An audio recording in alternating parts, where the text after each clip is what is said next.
Bruce Lee once said, "I fear not the man who has practiced 10,000 kicks once, I fear the man who has practiced one kick 10,000 times." And that idea is extremely relevant when it comes to practicing improvising or your guitar in general. One musical idea, practiced 10,000 times, learnt inside and out, is going to be a whole lot more musical and a whole lot more interesting than if you just learn every scale under the sun all over your fretboard. And it's something that a lot of people get wrong. When their solos don't sound musical, they often think they have to learn a new shape or a new scale, and that's a misdiagnosis of the problem. A new scale or scale shape, it isn't a musical idea, it's just the raw materials you have to work with to come up with ideas. You'll notice all your favorite players, whether that's Stevie Ray Vaughan or B.B. King, they don't play scales all over the fretboard, they have a few boxes they lean towards, but they just play the hell out of them and make it sound super musical. So in this video, I'm going to teach you how to take one lick and turn it into dozens of your own musical ideas. And you'll never run out of ideas when it comes to soloing again, and you'll actually start to play things that sound like you rather than just regurgitated licks that you copied from someone else. And if you don't do this and watch this video, you're going to keep collecting licks and scale shapes that you can't actually get to sound musical. And I've put together a free PDF with 5 licks you can use and apply this process that we're going to go over in the video to, so make sure to download that in the description. So step 1 is you need to know the key and scale that whatever lick you're wanting to workshop is using. So let's take a really classic pentatonic lick.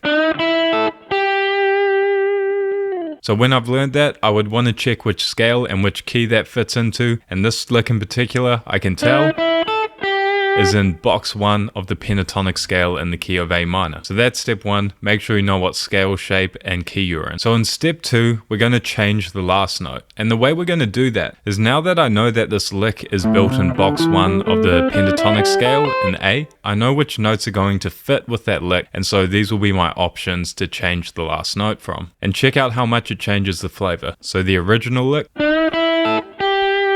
now I'll change the last note, just doubling up that top note. Could change to that note. Could bend that last note. Change it to that note. So I was changing the last note, choosing from notes that belong to that scale shape in the same box that the lick is. I'm not trying to jump around too much or get fancy with this. I'm not trying to go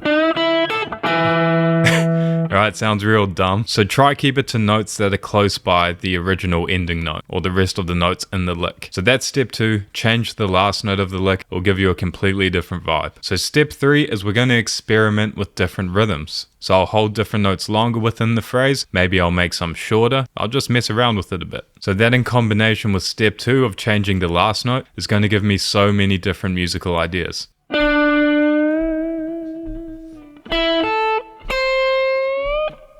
3, 4.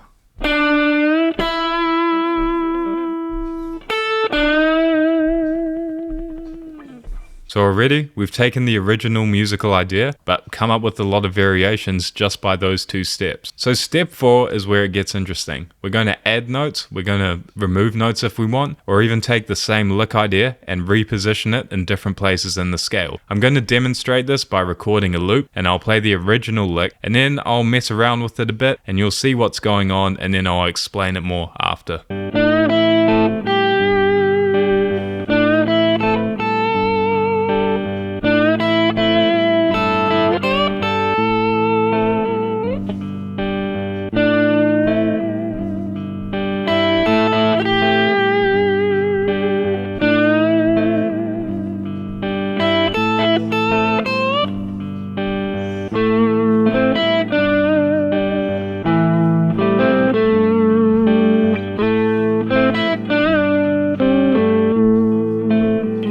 So I did a few different things there. Starting off, I just added notes within that same section of the scale that the original lick is in. So I might have done something like this. And then went back to this 5 and played this 8. Or I experimented with the last note idea. So holding this note longer, playing this, maybe double up that note. Then bend this note up here, right, gives me a different character. And as well as that, when it got a bit more complicated near the end, I took the same melodic contour of the lick, the same principle of it, and applied it to different string sets within that scale. So again, if we think of the original lick, I just applied that same idea, but on the next string set of that pentatonic shape. And then down here. Then I could have kept going if I wanted. Now, one thing I want to mention with this step is when I teach this to my students, this is often where they go wrong. Because we're starting to introduce more variables and more things you can do, they tend to wander off a bit too far from the source material or the original lick. You know, they'll spend the first couple of reps doing something similar to the original lick, but by the end they're just kind of back to rushing through all their scales, okay, and not staying true to the idea of the practice session. So make sure even if you're venturing off a bit, which is fine, but you always come back to that original idea. And this is exactly the kind of stuff I help people with my 4-week practice plans. I just build a practice plan around where you're at and what your skill level is and what you need to work on, and I assess that via a questionnaire that you'll fill out in video, and I'll let you know exactly what to practice for 4 weeks. So if that's something that interests you, check it out in the description. Now, step 5 is where you move this same musical idea you've developed into different keys. So this circles back to step 1 a bit. So you've identified the shape and the key, and now you have to know how to move it. So I know that this lick I did was in box 1. So for me, I know how to move box 1 from A to, let's say, C minor, if I wanted to do it there. And then I'd play the lick there and apply all my steps from earlier. So now I'm going to set up a loop in C and play that musical idea and just mess around with it a bit using all the steps I talked about.